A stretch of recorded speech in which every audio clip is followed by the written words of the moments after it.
When the Mac Mini was introduced to the world, it was Apple's cheapest entry into the realm of macOS. It was an affordable way for people to be consumed by Apple's walled gardens and was a terrific marketing tactic to have PC and Windows users transition over to Apple. That was the Mac Mini's claim to fame, its entry price point. Then, the Mac Mini was pretty much abandoned and didn't see an update for 4 long years. And when it finally was refreshed back in October of 2018, it saw much needed spec improvements, although some may argue that the base model had mediocre specs. A new space gray color replacing the silver color, but most shockingly saw a price hike that catapulted the entry-level Mac Mini to $799 instead of the affordable $499 price tag that once was synonymous with its name. While not a technical upgrade, for 2020 we see a minor one, doubling the amount of storage on each of the standard 2 configurations, as well as slashing SSD upgrades across the board. In October of 2018, when the Mac Mini debuted with the refresh, a 2TB SSD storage upgrade would set you back $1,200, whereas now it's sliced in half, only costing you $600. The Mac Mini is a very capable machine with its bring your own accessories approach, allowing you to tailor your workstation to your liking. Maybe you just don't like Apple's first party magic accessories like the mouse.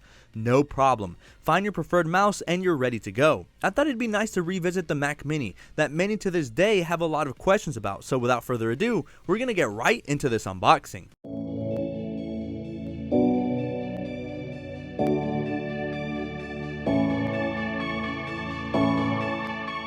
So guys, the Mac Mini I have here is the baseline Mac Mini with the 3.6 GHz quad-core i3 processor priced at that $799 price tag I mentioned earlier, but can be maxed out to a $3,000 configuration. A bit more on that in just a second. On the front, we get a top bird's eye view of the square chassis with that sleek space gray paint job with our Apple logo right in the center. Along the top and bottom, we have color matched space gray Mac Mini branding, along with our full specs on the back and serial number information as well. Grab the nearest sharp object near you. This one just happens to be my favorite unboxing knife. Take off the plastic and slide the box to the left or right to reveal your cold to the touch aluminum. This is your new Mac Mini. I know for some this may throw you off, but this is a fully fledged desktop. In other words, this is a computer just without the display and accessories. You do have to provide your own. That's the whole point of the Mac Mini. We'll set that off to the side and dig deeper to see what other goodies we get. We get our literature packet with the paperwork highlighting the different ports, and hard to miss that bright display they are depicting, letting you know a display is sold separately, and for the longest, rumors were circulating that the display pictured would be Apple's next standalone display. Turned out to sorta not really be the case, as the Pro XDR priced at $5,000 wasn't exactly what all of us were expecting. The other thing we have inside is our black power cable to match the space gray. Thankfully, the Mac Mini has a built-in power supply, so no need for an additional brick. Now getting back to the star of the show, it's covered in this plastic film and you already know what you have to do. Take it off, fam. That removal of the plastic is always so satisfying. I don't know why, it just is. But there it is. It's super cold to the touch, really light, and super compact. The 2020 Mac Mini. Externally, we have absolutely no differences. It is unchanged and identical to the 2018 version. It's still a 7.7 inch square on all sides and is 1.4 inches tall. The bottom pedestal elevates the Mac Mini and is hard to see at first, but there are some intake vents and features Mac Mini branding if you flip it all the way on its back.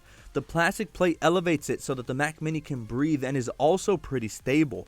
It'll be highly unlikely that the Mac Mini will ever slide off your desk despite not having dedicated rubber feet for this very purpose. Apple is all about a clean design, as you have all come to expect. You'll see our radio transparent black inset Apple logo, which looks really nice when it's nice and clean with no fingerprints and has this mirror-like reflective property to it. This small plastic Apple logo allows for all the numerous antennas to work and pass through the aluminum chassis a lot better. At the very front is our LED indicator that enables the user to know whether the computer is on or off. Our I/O on the back is what's really going to make it or break it for some, depending on what you plan to use this Mac Mini for, but does provide a variety of different options. From left to right, we have our power button, our power connection port, along with our Ethernet port, and you can opt for a 10 gigabit Ethernet option that will cost you an additional $100 and must be chosen at the time of purchase for it to deliver and be custom built with the rest of your configuration. To the right of that are 4 Thunderbolt 3 ports, 2 USB 3.0 Type A ports, an HDMI with support for 4K, and the coveted headphone jack that is luckily still present here.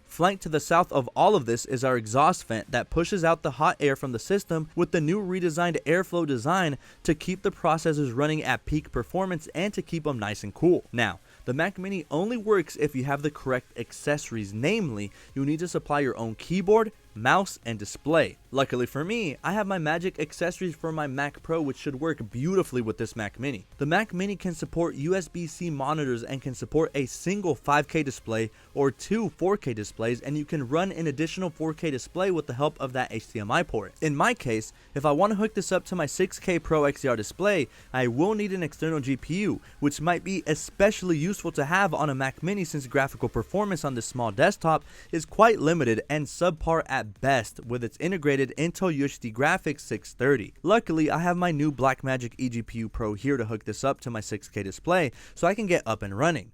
The eGPU is needed since the Intel UHD graphics are far too weak to be able to support a professional display of this caliber. It's pretty crazy setting this next to my Mac Pro. The Mac Pro is this large looming tower whose shadow is much bigger than the Mac Mini, but it's crazy to think that both are computers and both are capable of running Mac OS and getting you through all of your everyday tasks. And that's what I think the Mac Mini is for and was always originally intended to do. A gateway into Mac OS that provides enough power for the average individual, but please do not expect this thing to be any kind of performance freak, because it's not, and especially not this base model with such mediocre graphics. The base model here still sports that 3.6 GHz quad-core 8th gen i3.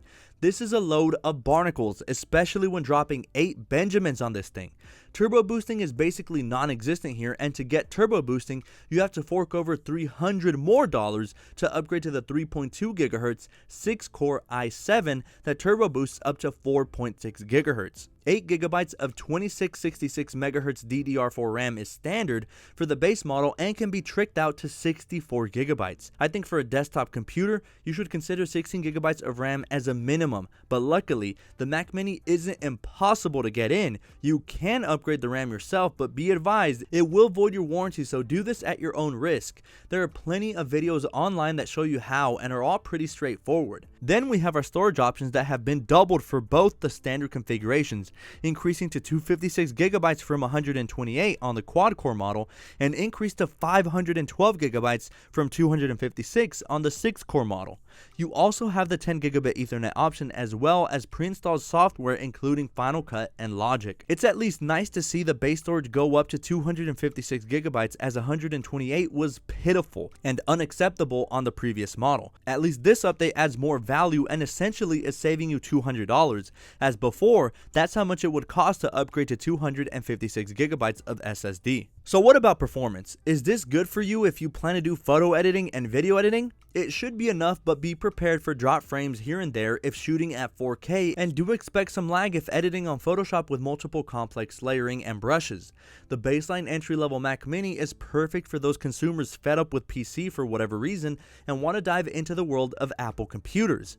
There's several reasons why one would want to do that, including all of the tightly integrated features within Apple's walled gardens, like continuity, AirDrop, AirPlay, and everything else that comes with owning multiple Apple products and how they just intertwine perfectly together. You can easily connect your AirPods to the Mac Mini to enjoy streaming content through it, or you can easily airdrop your favorite pictures from Summer Quarantine Break 2020 featuring your penny, your potato chip, and your napkin. But on the side of benchmarks, the base Mac Mini disappoints for those expecting great performance out of this thing.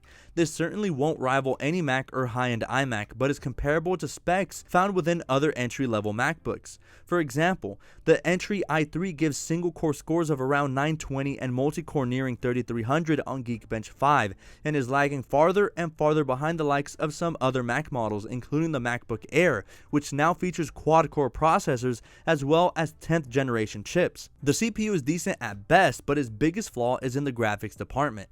Luckily, I do have this eGPU Pro to aid in that department, but doesn't require the Pro eGPU for it. The regular eGPU eGPU from Blackmagic works fine, just like any other eGPU does. I just find that Blackmagic makes some really nice external eGPUs. On its own though, the integrated UHD 630 graphics are laughable and had a tough time even going through some of the standard graphics benchmarking tests like Heaven and Valley. At medium setting, not even ultra, the Mac Mini scores an average of 6.6 frames per second. This is so atrocious that an Eggplant in fact scores higher than this. So needless to say, this is not a gaming computer.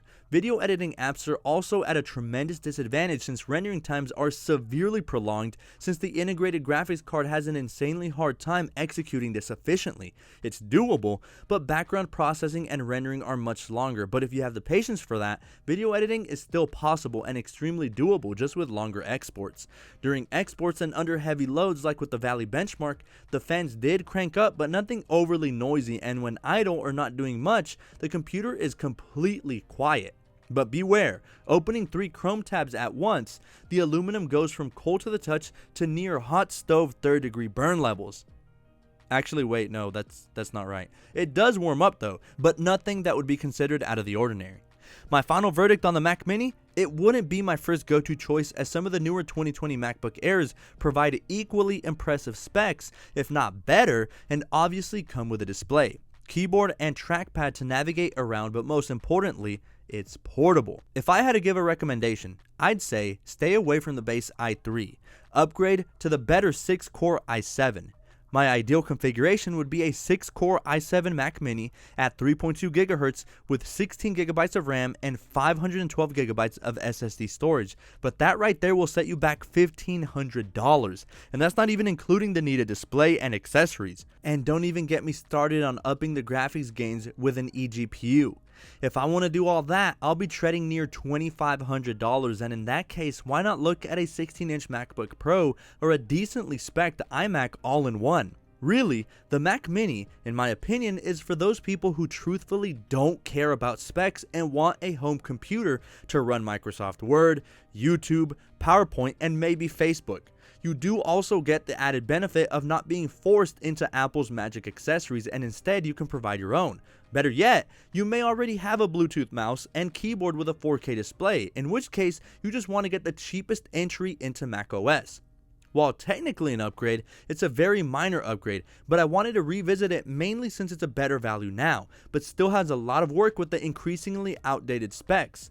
I wonder when the Mac Mini will see a processor bump, or perhaps in the future, an option to better the graphics capabilities. Until then, what do you guys think? Would you ever pick up a Mac Mini, or do you think Apple offers better alternatives?